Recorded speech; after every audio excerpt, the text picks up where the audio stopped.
Bye, baby. Bye, baby. What up, Tire Garage TV? Oh, let me get my shades. I left my shades in there. There you go. Can't go without these. So, you know what that is. That's my 2019 Challenger. It's going off on its first Turo ride. Funny thing is, it's going out for 3 weeks. So it's a funny feeling to give your car to somebody for 3 weeks. So, welcome to the Tire Garage TV. I was waiting for him to start it up, but he hasn't yet. So let's go. I gotta get to the shop, so let's go open up. My name is Pablo. This is the Tire Garage TV. It's a little tire shop that I opened up a few years back. On this channel, you'll see what it's like to own a shop, run a shop, and work at a shop. I pretty much work, own, and live at the Tire Garage. And on this episode, well, you saw it. The Challenger left on its first Turo ride. It took a little time for it to get rented. Probably about a month or so, being on the platform. But hopefully it'll start going that way. It'll start moving. The funny part is, it's out for 3 weeks, which is a funny feeling because when you got a car and it's your baby and you dressed her up, customized the car to look like the way you wanted it, it's a funny feeling to give it to somebody just like that. The guy was really cool though, I gotta say. The guy was real chill. He seemed respectful. He seemed like he's gonna take care of it. So it's not something that I'm too worried about. But it's a funny feeling, again, to give your car to somebody for 3 weeks. I mean, if you're used to it, if you've done Turo before, you're probably used to that. You're probably happy about it because of the paycheck that's gonna be coming in. But if you haven't rented your car much before, to let your car go for 3 weeks just as a first trip is just a little bit nervous. So I'm sure it'll go well though. I'm sure it'll be good. I'm sure, I like the number that I'm going to be getting paid for 3 weeks. So, hey, that's what the car's for. That's why the car was purchased. That's the purpose of it. And honestly, it's for work. It's for business. That's what this is. That's what this car was purchased for. It's doing its job right now. It's what it's supposed to do. Let's go out to the shop, go open up because I got work to do today. All right, so let's get to work. Now this channel is dedicated for car stuff, right?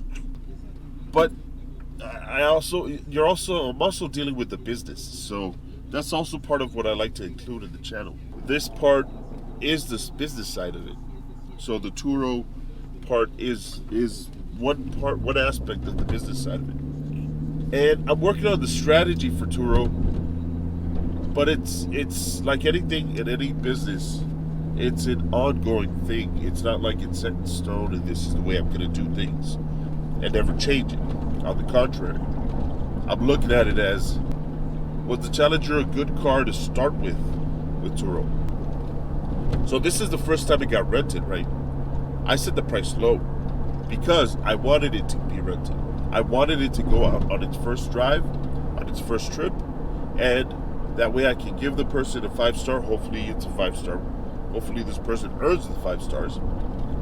And I wanted the person to also rate me, so I'm doing the best I could to give this person a good experience, a good car. And I'm going to get better at this because it's the first time. So hopefully I get a 5-star rating from this person. And the car from there on, boom, has trips already. Boom, people are more confident in terms of renting it. Boom, people are more confident in terms of renting it from me. That makes a big difference on these type of platforms. And I think that's what I was waiting for it to be rented. That way I can have some reviews. And now I'm going to start putting the price up. I'm giving the car away. I'm not making a lot of money on it. And I'm risking a little bit, right? So every time the car goes out is a risk. Even when I drive it is a risk, right? That's the way I look at it. So I'm almost at the shop. Let's go open up and let's get to work. Actually, the car's out working. The car's out and it's working. It's working while I'm working here.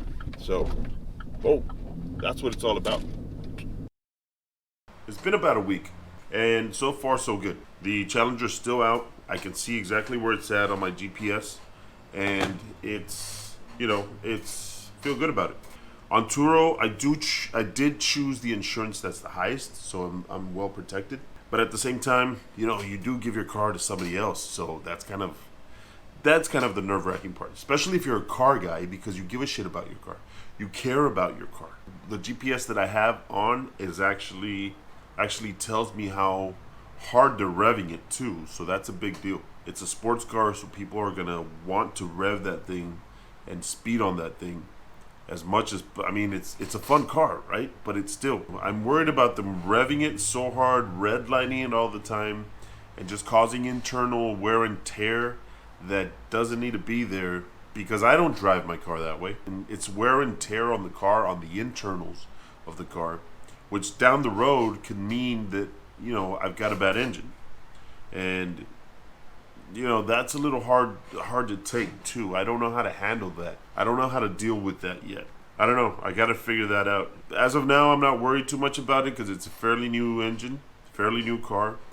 But at the same time, long term, does that mean I should sell the car before? I should sell the car maybe before it gets too old. I don't know. I'll deal with that later. So yeah, just that GPS, it gives you peace of mind. It tells you where it's at. That's one of those tools that you absolutely need if you're going to do this Turo thing.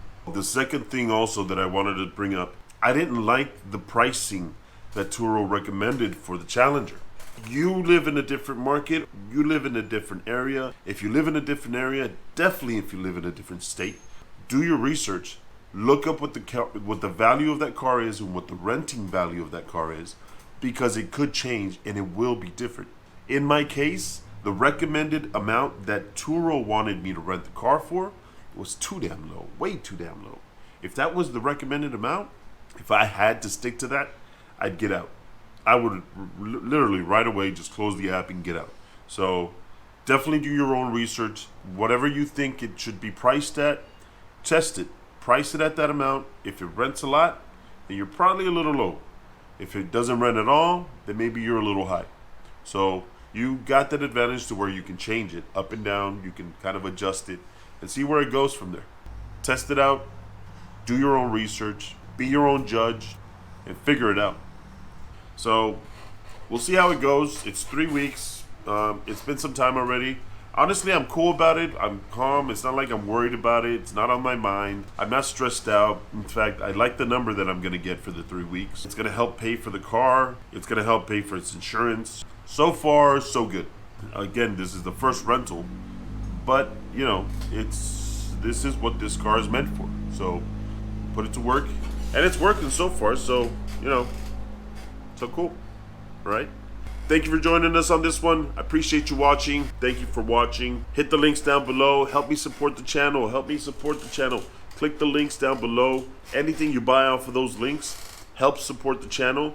I need a new chair, so I'm going to use one of those links to buy a new chair because this thing is squeaky as crazy. Listen to that. And I hate it.